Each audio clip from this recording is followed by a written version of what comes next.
হরে কৃষ্ণ। এখন সকাল 6টা বাজে। সূর্য দেবতাকে জল চড়াচ্ছি। ওং জবা কুসুম শঙ্কাশম কাশ্যপেয় মহাদুতিম ধ্যানতারিং সর্বপাপগ্ন প্রণতস্মি দিবাকর। এই যে সকালে গোপালকে মঙ্গল আরতি করে এটা প্রসাদ দিয়েছিলাম, দেখুন বাল্যভোগ। এবার আমি গোপাল ঘরে চলে এসেছি, গোপালকে সুন্দর করে স্নান করিয়ে নিয়েছি। এবার জামা পরাবো, সুন্দর করে মালা পরিয়ে সাজাবো।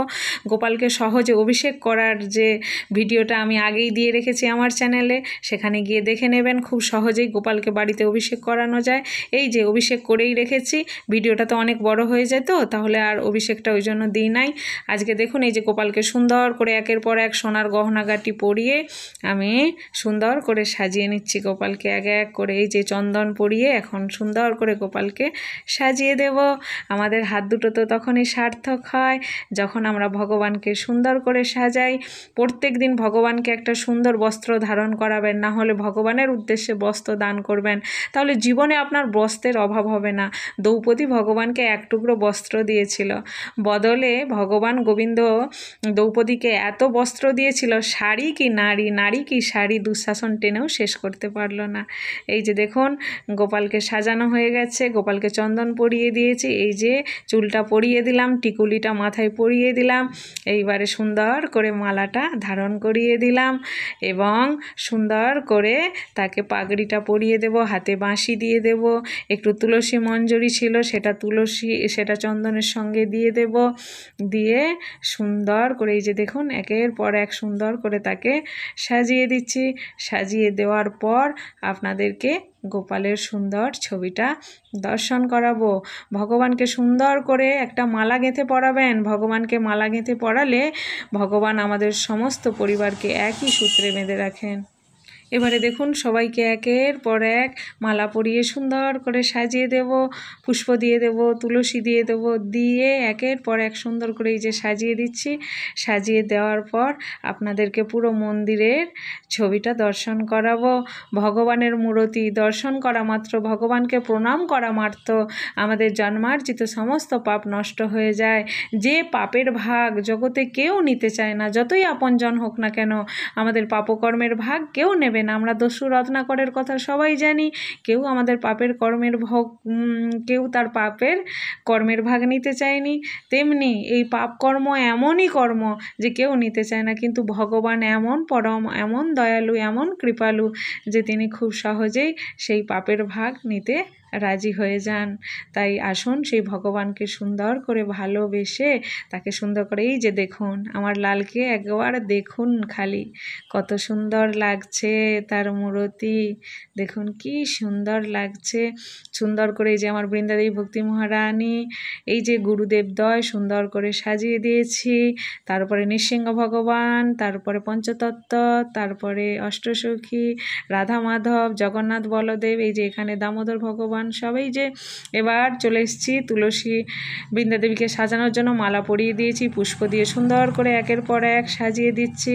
সাজিয়ে দেওয়ার পর বৃন্দাদেবীতে জলদান করলাম। ওং গোবিন্দ বল্লভাং দেবীং ভক্ত চৈতন্য কারিণীম স্নাপয়ামি জগদ্ধাত্রীং বিষ্ণু ভক্তি পদায়িনী, আরতিও করে নিয়েছি। এবার রান্নাঘরে চলে এসেছি গোপালের ভোগ রন্ধন করার জন্য। এই যে আজকে কি রান্না করব, উচ্ছে ভাজা, চিচিঙা ভাজা, বড়া ভাজা, সয়াবিনের রসা এবং ডাল, আমের চাটনি, এইগুলো এই যে আমান্য করে নিয়েছি। এই যে দেখুন একদিকে পরমান্ন হচ্ছে, একদিকে অন্ন হচ্ছে, তারপরে আস্তের পর আস্তে ব্যঞ্জনগুলো রন্ধন, এই যে দেখুন রন্ধন করছি। রন্ধন করতে করতে আপনাদের কাছে একটু ভিডিওটা তুলে ধরছি। এই যে একদিকে ডাল বসিয়ে দিয়েছি, একদিকে চিচিঙা ভাজা হচ্ছে এবং আর এক জায়গায় সয়াবিন ভাজা হচ্ছে, সয়াবিনের রসা হবে বলে। এই যে একের পর এক রন্ধন তাড়াতাড়ি করে করে নিচ্ছি, কেন গোপালকে ভোগ দেব। ভোগ দেওয়ার পর গোপালের সুন্দর ভোগ আরতিটা করব। একটু কখনো ভগবানের জন্য রান্না করে দেখবেন, সেই রান্নায় যে কি সুখ আছে। জগতের মানুষের জন্য তো অনেক রন্ধন করলেন, কখনো ভগবানের জন্য রন্ধন করে দেখবেন, জীবনটা সুখে পরিপূর্ণ হয়ে যাবে এবং হাত দুটো আমাদের সার্থক হয়ে যাবে। এই দেখুন সবিনের রসা করছি। একটু নিরামিষ তরকারি একটু হিং দেবেন, হিং দিলে খুব স্বাদ হয়। যেদিন নিরামিষ রন্ধন করবেন একটু তরকারিতে হিং দেবেন। একের পর এক টমেটো, আদা বাটা এবং জিরে, হলুদ গুঁড়ো, লঙ্কা গুঁড়ো সব দিয়ে মশলাটা এই যে কষিয়ে নিচ্ছি। কষিয়ে নিয়ে একের পর আলু, সয়াবিন এগুলো দিয়ে দেবো, আলাদা করে ভেজে রেখেছিলাম, দিয়ে এবার রন্ধন কার্য আস্তে আস্তে করে নিচ্ছি। করে নেওয়ার পর খুব তাড়াতাড়ি গোপাল ঘরে যাব, আপনাদেরকে ভগবানের ভোগ আরতি ভোগ সব কিছুই দর্শন করাবো। এদিকে চিচিঙ্গা ভাজাটা প্রায় হয়ে এসছে, এই যে দেখে নিন। ভগবানের জন্য ভোগ লাগাবেন, ভগবানকে ভোগ লাগালে ভগবান কি খায়? অনেকেই প্রশ্ন করবেন।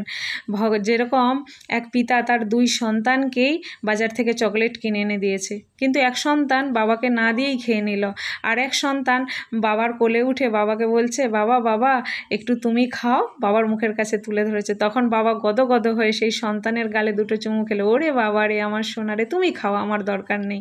বাবার তো খাওয়ার দরকার নেই, কিন্তু এই যে বাবাকে দিয়ে খেলো, ওইটুকু ছোট ছেলে দেখুন বাবাকে দিয়ে খেলো, সেটাতেই বাবা অত্যন্ত প্রীত, অত্যন্ত তৃপ্ত হয়েছে।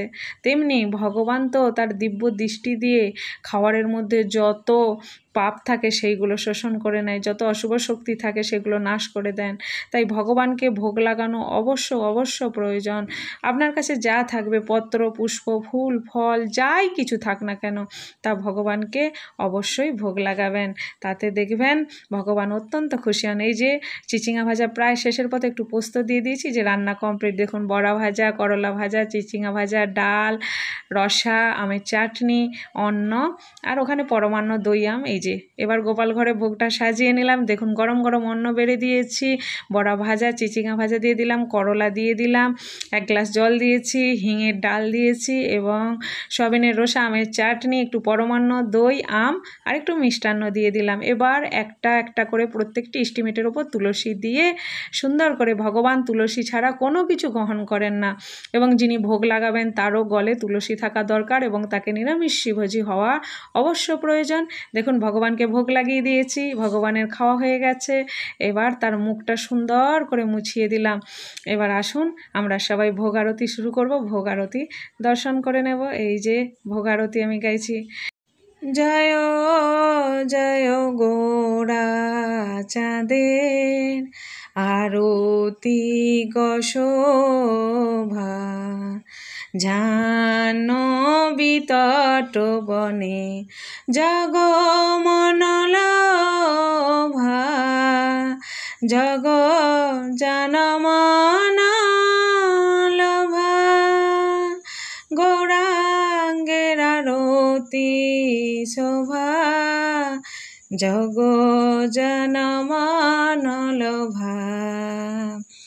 দক্ষিণে নিতাই চাঁদ, বামে গদাধর। সম্পূর্ণ আরতিটা দর্শন করাতে পারলাম না, আজ এটুকুই। সবাই সুস্থ থাকবেন, ভালো থাকবেন।